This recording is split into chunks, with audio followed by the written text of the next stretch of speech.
اعوذ باللہ من الشیطان الرجیم بسم اللہ الرحمن الرحیم۔ السلام علیکم۔ امید کرتی ہوں کہ جماعت نہم کے تمام بچے بخیریت ہوں گے۔ آج کے کام کا آغاز ہم کریں گے سبق کاہلی سے۔ سبق کاہلی کے معنی اور اس کے مصنف کا تعارف جو کہ سر سید احمد خان ہیں، ہم پہلے پچھلی ویڈیو میں پڑھ چکے ہیں۔ آج ہم کریں گے اس سبق کا خلاصہ۔ کاہلی سبق سے متعلق میں آپ کو تھوڑا سا اس کا اس طرح سے تعارف کروا دوں کہ آپ کو اندازہ ہو کہ اس سبق میں اصل کس چیز کی طرف اشارہ کیا جا رہا ہے، کیا چیز سمجھانے کی کوشش کی جا رہی ہے۔ بنیادی طور پر یہ ایک مضمون ہے اور سر سید احمد خان اردو کے پہلے مضمون نگار کے طور پر جانے جاتے ہیں۔ کاہلی میں بیسیکلی تو کاہلی کا مطلب سستی ہوتا ہے، لیکن کاہلی کی دو اقسام بتائی جا رہی ہیں۔ ایک کاہلی جو ذہنی اور دلی کاہلی ہوتی ہے، اور دوسری جسمانی کاہلی، کام کاج کرنا، کھانا پینا، کمانا، مختلف روزمرہ کی جو ہے ضروریات کے تحت حرکت کرنا، اور اس میں جو سستی کرنا ہوتا ہے اس کو بھی کاہلی کہتے ہیں۔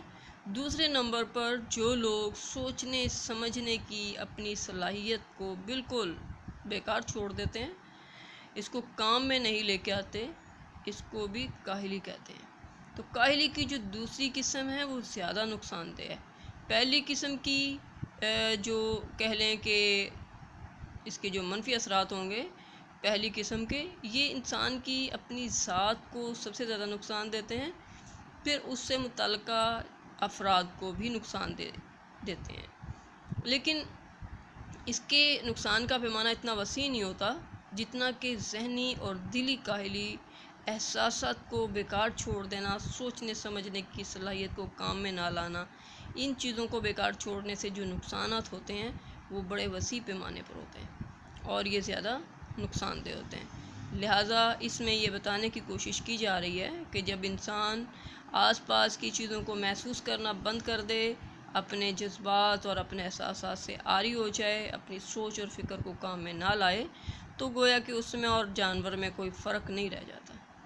وہ بھی ایک جانور بن جاتا ہے جس کے پاس صرف کھانا پینا اور اپنی ضروریات کو پورے کرنے کے علاوہ کوئی اور کام نہیں بچتا۔ تو آئیے ہم جو ہے باقاعدہ اس کے خلاصے کی طرف آتے ہیں۔ مصنف کہتے ہیں، کاہلی ایک ایسا لفظ ہے جس کا مطلب سمجھنے میں لوگ غلطی کرتے ہیں۔ اکثر لوگ سمجھتے ہیں کہ ہاتھ پاؤں سے محنت نہ کرنا، کام کاج اور محنت مزدوری میں چستی نہ کرنا، اٹھنے بیٹھنے چلنے پھرنے میں سستی کرنا کاہلی ہے، مگر یہ نہیں سوچتے کہ دلی قوا کو بیکار چھوڑ دینا سب سے بڑی کاہلی ہے۔ روٹی کما کر کھانے کے لیے ہاتھ پاؤں کی محنت ضروری ہوتی ہے، چنانچہ ہم دیکھتے ہیں کہ محنت مزدوری کرنے والے لوگ بہت کم کاہل ہوتے ہیں، جبکہ وہ لوگ جو محنت کو اپنا شعار مطلب اپنا طریقہ نہیں بناتے، وہ اپنے دلی قوا کو بیکار چھوڑ کر کاہل اور حیوانی صفت کے حامل ہو جاتے ہیں۔ لوگ تعلیم بھی حاصل کرتے ہیں، لیکن یہ حقیقت ہے کہ ان پڑھے لکھوں میں سے چند ایک کو ہی اپنی تعلیم اور سمجھ کو کام میں لانے کے مواقع ملتے ہیں۔ اگر انسان محض عارضی ضرورتوں کا منتظر رہے اور اپنے دلی قوا کو بیکار چھوڑ دے تو وہ نہایت کاہل اور وحشی بن جاتا ہے۔ انسان بھی یہ حیوانوں کی مانند ایک حیوان ہے۔ جب اس کے دلی قوا کی تحریک سست ہو جاتی ہے تو وہ اپنی حیوانی خصلت میں مبتلا ہو جاتا ہے۔ ایسا شخص جس کی آمدنی اس کے اخراجات کے لیے کافی ہو، اسے محنت و مشقت بھی نہ کرنی پڑے، اور وہ دلی قوا کو بیکار چھوڑ دے تو وہ وحشیانہ طور طریقے اپنائے گا اور جوا بازی تماش بینی کا عادی ہو جائے گا۔ سر سید احمد خان مزید کہتے ہیں کہ ہم تسلیم کرتے ہیں کہ ہندوستان میں مقامی لوگوں کو ایسے کام بہت کم ملتے ہیں کہ جن میں دلی قوا اور دماغی صلاحیتوں کو استعمال میں لانے کے مواقع ملیں، جبکہ مغربی ممالک اور خاص طور پر انگلستان کے لوگوں کے لیے ایسے مواقع بہت زیادہ ہیں۔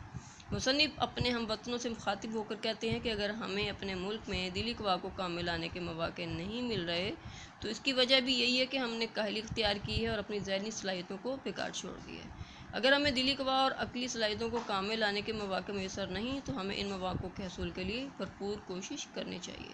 مصنف آخر میں کہتے ہیں کہ قوم کے ہر فرد کو چاہیے کہ وہ کاہلی چھوڑ کر محنت کو اپنا شعار بنائے، کیونکہ اسی میں قوم کی بہتری کا راز چھپا ہوا ہے۔ کام کا اختتام یہاں تک کریں گے، اجازت دیں، اللہ حافظ۔